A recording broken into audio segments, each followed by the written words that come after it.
Motor point में आपने motor point जान लिया, उसका डिटेक्शन जाने और टेस्ट पीस जाने। तो टेस्ट पीस के दौरान क्या क्या हमको चेक करना है, what to be checked.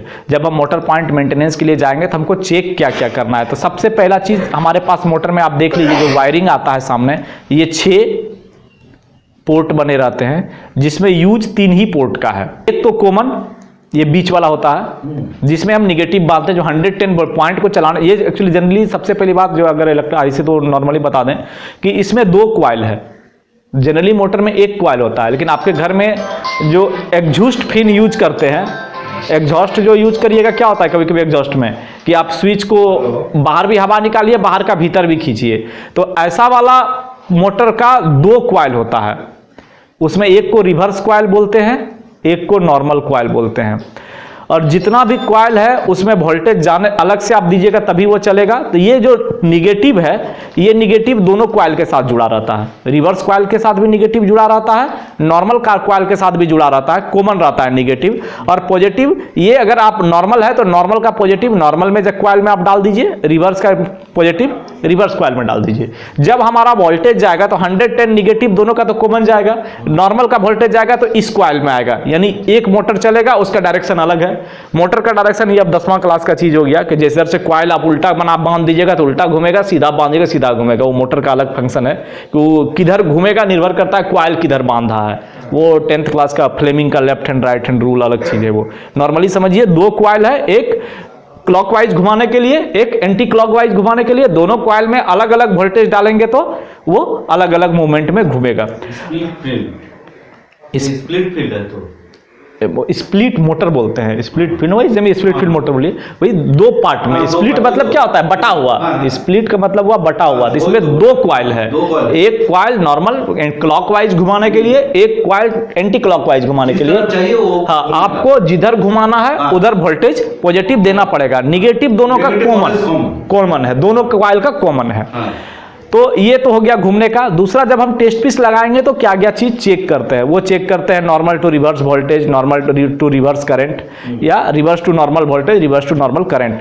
2 condition में करते हैं, एक विदाउट ऑब्स्ट्रक्शन और दूसरा विथ ऑब्स्ट्रक्शन। विदाउट ऑब्स्ट्रक्शन का मतलब ऊपर स्लाइड में जो देखिए, जब टंग रेल और स्विच रेल के बीच में 5 mm आप लगा दीजिएगा तो वो हो गया ऑब्स्ट्रक्शन, कि पॉइंट पूरा सट नहीं रहा है। उस टाइम में normal to reverse voltage current कितना है या reverse to normal voltage current कितना है, ये देखते हैं। ये नॉर्मल हो गया। और जब ऑब्स्ट्रक्शन होगा तो उस समय नॉर्मल के कंपेयर में कम मिलेगा।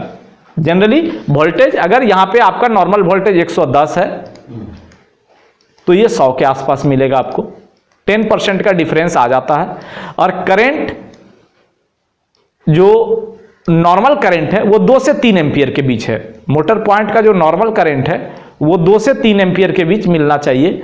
और जो ऑब्स्ट्रक्शन डालिएगा उसमें जो करंट है, इसका नियम 2 है।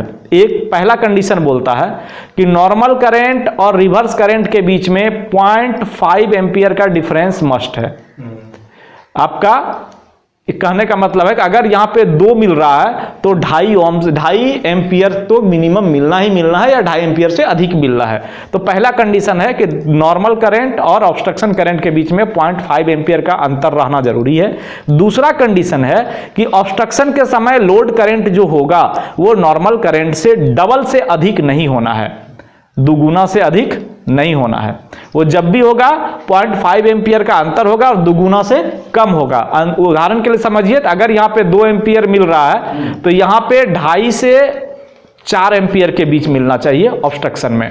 नॉर्मल करंट अगर 2 एम्पियर है तो ऑब्स्ट्रक्शन करंट 2.5 से 4 एम्पियर मिलना चाहिए। क्योंकि 2 से 0.5 2.5 एम्पियर वो डिफरेंस मस्ट है। और 2 का दुगुना 4 हो गया, तो 4 से भी अधिक नहीं जाना है। अगर जाने लगा दैट मीन्स कि मेरा मशीन धीरे धीरे खराब हो रहा है या सही काम करना नहीं हो रहा है। उसके ऊपर जो भी है वो अलग चीज हमें करने के लिए है। ठीक है, चलिए आगे चलते हैं। अब ये हो गया हमारा क्रैंक हैंडल। क्रैंक हैंडल का 2 इंपॉर्टेंसी है। एक, हमको कि कभी भी किसी भी कंडीशन में मोटर पॉइंट को प्रोटेक्ट करना है कि हम पैनल से हमारा नहीं चला पाए जब तक हम परमिशन ना दें। तो बार बार तो कहना मुश्किल होता है। आप यहां पे चाबी ले जाइए, चाबी को घुमा दीजिए। जैसे ही चाबी को घुमा देंगे आप तो क्या होगा कि ये दोनों पोर्शन आपस में ब्रेक हो जाएगा। और यहाँ पे हम निगेटिव लेके जाते हैं, वोल्टेज करंट जो कॉमन है नॉर्मल या रिवर्स का निगेटिव जो है वो हम यहाँ से भी लेके जाते हैं। बहुत जगह 24 वोल्ट को भी यहाँ पे घुमाता है, जरूरी नहीं है, लेकिन हमको मोटर को सबसे प्रोटेक्ट करना है, तो यहाँ से हम 110 का निगेटिव को लेके चले जाते हैं। तो ये दो समय में यूज होता है, एक जिस टाइम में ऑपरेटिंग वाले क्लैंप करने गया, वो तो क्लैंप लेके चला गया, जाके अगर वो क्रैंक करना शुरू करेगा उसी समय अगर कोई दूसरा पैनल पे चला देगा, तो जैसा उधर एक इंजोर्ड हुआ था, वो तो छोटा सा हुआ था, बड़ा भी हो सकता है और बहुत बड़ा हो जाएगा, मतलब वो आप बच नहीं पाएंगे। तो उसके लिए है कि आप इस चाबी को घुमा दीजिए, यहाँ पे ऑपरेटिंग वाले अगर किसी कारण से या सिग्नल वाला किसी कारण से घुमाने का प्रयास करेगा तो मेरा मोटर नहीं घूमेगा। एक चीज हो गया। दूसरा, हम जब मेंटेनेंस के टाइम में करंट लेने जाते हैं तो बहुत समय ऐसा है कि बीच वाला हम नहीं खोल रहे हैं, ठीक है, जरूरत नहीं है, नहीं खोल पाएंगे, फलना है, चिल्ला फंसा है, तो अगर हमारे पास एक्स्ट्रा एक चाबी है तो चाबी घुसाए, चाबी को घुमा दीजिए, ये वाला कॉन्टैक्ट ब्रेक हो जाएगा, यहाँ पे आप करंट ले लीजिए, नॉर्मल रिवर्स दोनों का करंट मिल जाएगा, आपको कुछ करने का जरूरत नहीं है। यहाँ बीच वाला जो हम नट खोलते लगाते बार बार है, जरूरत हमको नहीं है, काटने का जरूरी नहीं, हाँ, काटने का भी जरूरी नहीं है, सिर्फ यहाँ पे चाबी घुसा देना है। हम जैसे ही चाबी घुसा देंगे ये वाला निगेटिव मेरा ब्रेक हो गया। अगर हमारे पास एक्स्ट्रा चाबी है तो जनरली इस टाइप का चाबी हम तो ऑपरेटिंग को देके रखते हैं ताला में, लेकिन सिग्नल वाले के पास रहता है अलग से, तो वो अगर हम इसको यहाँ पे जाके घुमा दिए तो हमारा ये दोनों ब्रेक हो गया, हम यहाँ पर सटा के करंट नॉर्मल रिवर्स ले सकते हैं। फिर चाबी को मेक कर दिए, ये ऑटोमेटिक मेक हो गया। तो दो टेस्टिंग हो गई, एक तो मेरा ये फंक्शन सही कर रहा है, वो भी टेस्टिंग हो गया, और दूसरा करंट लेने के लिए हमको वहां पर भी बार बार, क्योंकि उसमें एक प्रॉब्लम आता है, अगर हम बीच वाला नट बार बार खोलते हैं ना, कई बार ऐसा समस्या आया है कि उसको हाथ टाइट छोड़ के आ जाते हैं, 2-4 बार चला फिर पॉइंट नहीं चल रहा है, अंतिम में देखा गया अरे दिन में तो पॉइंट टेस्ट किए थे, ये वाला हाथ टाइट छूट गया, क्योंकि उसमें क्या है कि अगर जोर से नोज प्लास या प्लास लगाइएगा तो कवर ही टूट के निकल जाता है।